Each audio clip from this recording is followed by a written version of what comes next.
আজ শুক্রবার সকাল থেকেই ঘাটাল লোকসভার তৃণমূল প্রার্থী দিনভর চষে বেড়ালেন মানুষের মাঝে, মন জিতলেন। মানুষ দুহাত তুলে আশীর্বাদও করলেন। মানুষের উচ্ছ্বাস স্বতঃস্ফূর্ততা জানান দিচ্ছে একজন তিনবারের জন্য সাংসদ হতে চলেছেন। এদিন সকালে খড়ার পুরসভা এলাকায় র্যালি করেন ঘাটাল লোকসভা কেন্দ্রের তৃণমূল প্রার্থী দীপক অধিকারী ওরফে দেব। সেখান থেকে ঘাটালের সুলতানপুরে জনসংযোগ কর্মসূচি সারেন তিনি। দাসপুরের বোনাই কৈজুরি গ্রামের রাস্তার পাশে থাকা একটি চায়ের দোকানে এসে তৃণমূল কর্মী সমর্থকদের নিয়ে চা চক্রে যোগ দিয়ে এলাকার মানুষের সঙ্গে কথা বলেন তিনি। তাদের অভাব অভিযোগ মন দিয়ে শোনেন এবং বয়স্ক দোকানির কাছ থেকে একটি মিষ্টি পান চান।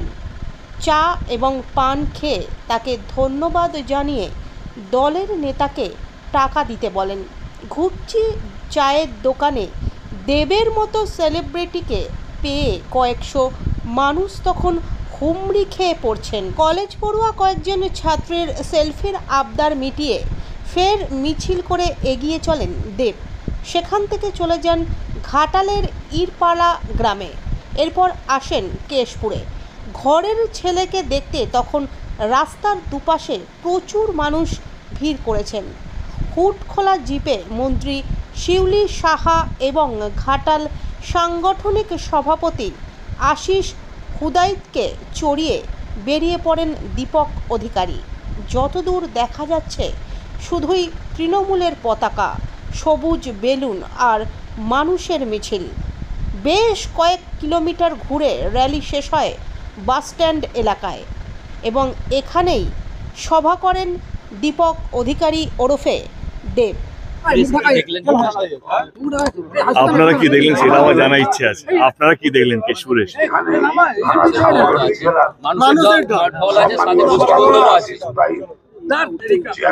মানুষই তো ইম্পর্টেন্ট।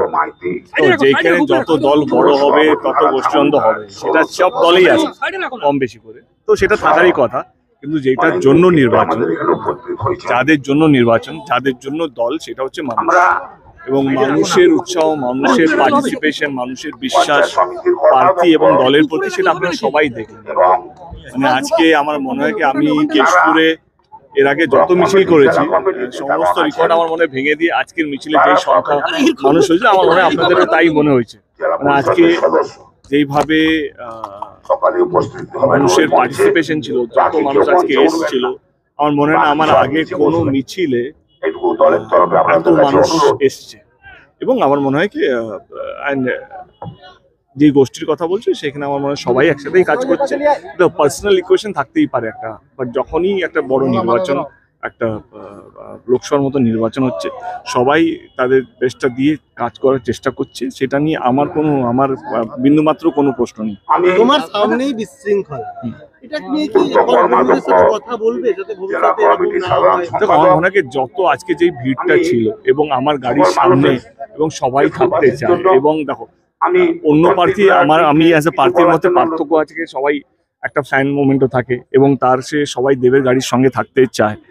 এবং তার মধ্যে জায়গা কম, 10 জনের জায়গা 50 জন ঢুকে গেছে। এই বলছে আমি সামনে থাকবো, ও থাকবে। তো আমার মনে হয় সেটা উইথিন এ মিনিট এটা সলভ করা হয়ে গেছে। ডেফিনেটলি আমার মাথায় ছিল কেন হলো, না হলেও ভালো হতো, কিন্তু ওই আবেগটা, সবাই দেবের আপন হতে চায়, সবাই দেবের কাছে হতে চায়, সবাই দেবের সেলফি তুলতে চায়, এবং সবাই ভিডিও রেকর্ড করছিল কি আমি আজকে দেবের একদম সবচেয়ে কাছে ছিলাম।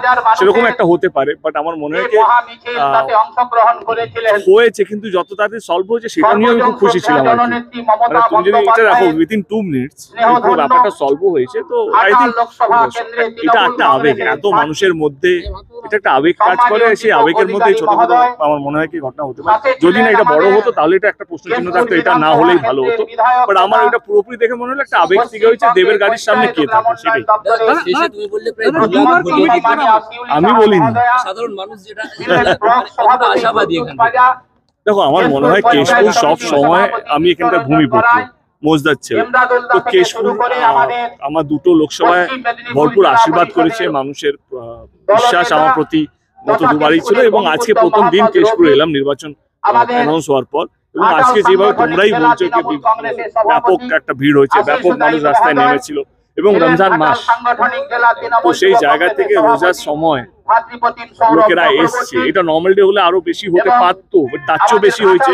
এই রোজা রাখা সত্ত্বেও মানুষ এসছে এবং পার্টিসিপেট করেছে এরকম একটা র্যালিতে। তো এটাই সবচেয়ে বড় পরিচয়, মানুষ ভালোবাসে আমাকে, দলকে। এবং যে গোষ্ঠীদ্বন্দ্ব নিয়ে এতদিন ধরে লেখালেখি হচ্ছিল, আমার মনে হয় এই আজকে মানুষের ভিড়ে বোঝা যাচ্ছে কি গোষ্ঠীদ্বন্দ্ব যেটা আছে সেটা ভিতরে আছে, কিন্তু যখন নির্বাচন হচ্ছে বা নির্বাচন সামনে রেখে আমার মনে হয় সমস্ত কর্মীরা বা নেতাবিন্দুরা যারা এই কেশপুরটার মধ্যে আছে তারা সব একত্র হয়ে এই নির্বাচনটা লড়বে।